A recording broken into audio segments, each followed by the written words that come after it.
St. Thomas since I was christened there, and it's a place for me that is a place of quiet and history and comfort. When I walk into St. Thomas and I go to the 8 o'clock service, I see my family. My father was an architect and had a lot to do with the interior of the church and the simplicity of that space. And so when I go into that space, I'm reminded of the simplicity of Jesus's message. I'm reminded of the simplicity of giving back and helping others. And I really feel that it's a very close-knit community. It's an extended family, and having lived lots of other places, that's incredibly rare in your church community. I think part of that's our size. We're a manageable size, but it goes beyond that to the people, and I think that's truly special. It's always been about the people at St. Thomas's. The people I love most are there, the people that I find most accepting of who I am and who my family is. The warmth, the camaraderie, it's all about the people. And I tell my kids that for me, St. Thomas is about the community and the people there that I know would be there for me in a time of crisis, and I hope I'm there for them in a time of crisis. And so hokey. I hope my kids aren't listening. The church itself, the actual building and the community is like, it's a home for me. I like the history, and I don't like it in the sense of being stuck in history, just the appreciation of the history of it. And the physical history of the building and the grounds, but also the history of the people and of my family that's been there, but also just the people and the ministers and the different vestry members and ministries that have been associated with it over time. 20 years ago, I unfortunately lost my sister, and it was extremely difficult. And I certainly had, a lot of support from my family and friends. But, I became involved more actively with St. Thomas's probably about 10 years ago now. And unfortunately, 2 years ago, 18 months ago, I lost a sister again. And the emotional support that I got from the parish and from that community, reaching out, supporting me, sharing my grief, was just incredible. And it really, really helped me get through that very difficult moment, and was a source of strength for me and continues to be. Number one on my list is the choir. It's the music. I just love it. As soon as the first Sunday we stopped in, it was during the summer, so the choir wasn't in full swing. But when they did come in, I just fell in love with the choir. Every week, I usually go up and tell Wanda and the choir how fabulous they were. St. Thomas has become our family, right? We are, have become friends with a lot of people in the community, and they've been, part of our lives for the past 25 years and shared things that we ordinarily would have shared in person with aunts and uncles and cousins and brothers and sisters. And so, we've missed that, but I think that the community of people at St. Thomas has filled that gap pretty well, to the extent that we don't feel lonely. We feel like we belong here. I think our preschool program has added a lot to the congregation. It has brought a warmth to the place. You can definitely hear children's voices throughout the halls during the day.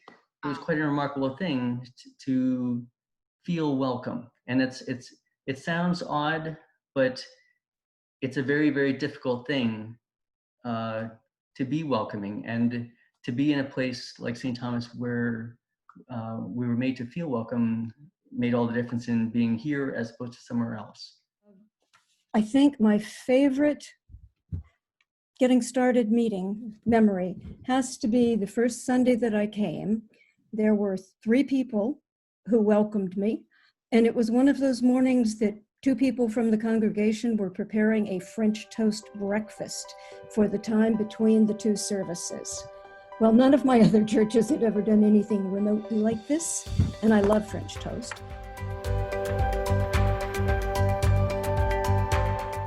I would love to see new people sitting in front of me, behind me, beside me, and just really just fill the church with more and more parishioners. And with that, young families. We need children. We need an amazingly strong youth program. And that starts from the little ones in the nursery school on, not the preschool, but, in the church school services all the way through the confirmation classes. I mean, that really program needs to be so strong, because if the children want to come then the families, the parents follow.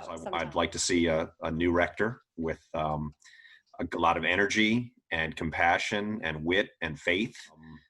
I'd like to see a growing congregation. If there's a basketball court there, trust me, my son will be there playing basketball, because I know I can drag out Ned, I can drag out Todd. Maybe Tuck, maybe he can be a spectator and he'll clap for us. We live in an area that we do have a diverse community surrounding us. I'd like to see more of that within the walls of St. Thomas.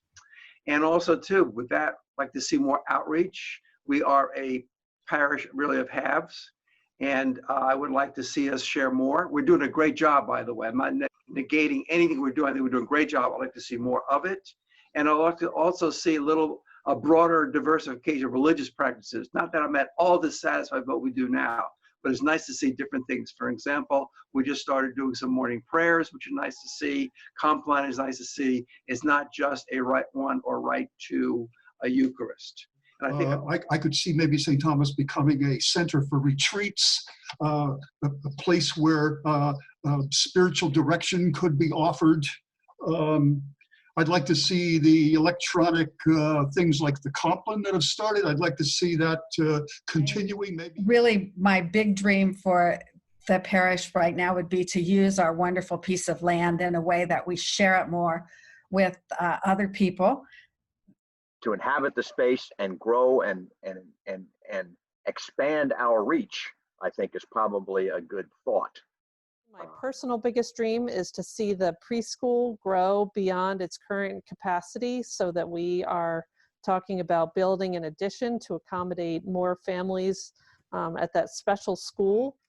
Can you imagine if we ever had an adult Christian class about, having a better marriage, and husbands and wives went, and it was all, part of our church support network. And I think that we can build a parish that's really sensitive to each person's needs and the needs of the earth.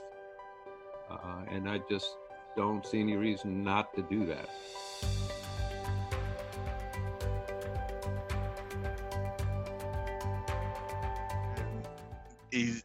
It goes a long way when your spiritual leader is a very real person, feel your pain, pray with you, ask you about your family, and you will know it is very genuine. We just need a human being that is real. But I think we're also pretty creative thinkers, and we see opportunity for growth, and we know that we need to make some changes.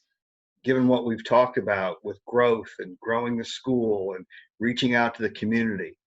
So I think we need somebody who's really energetic and really wanting to help us move forward.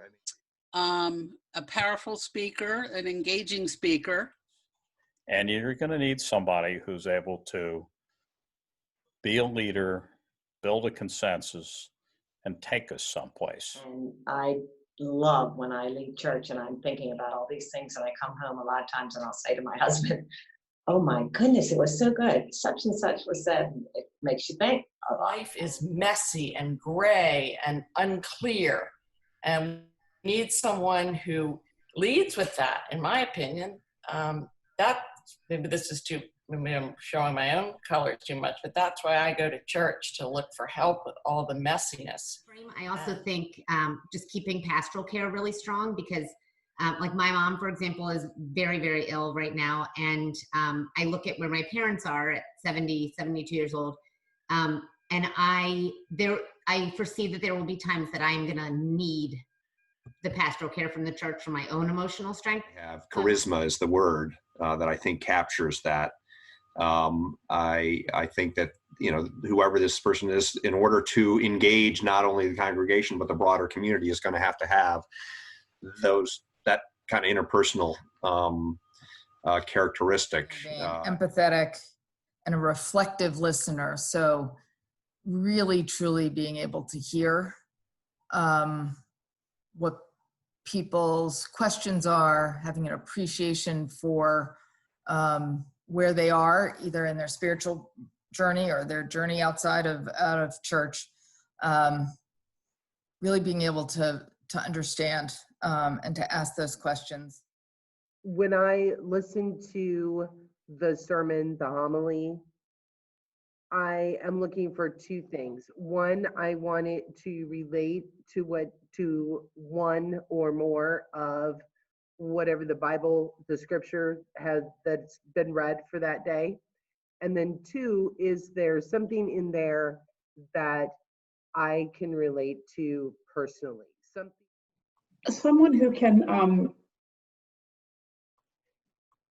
really maybe be in tune and understand and reach all different ages, all different groups of people, all different people from all different walks of life and backgrounds. And most important, faith and love of the church and of our religion is very important to see in a new rector that would come. I think what I am looking for is someone who promotes or facilitates the connectedness of our community. Part of this involves fostering inclusiveness.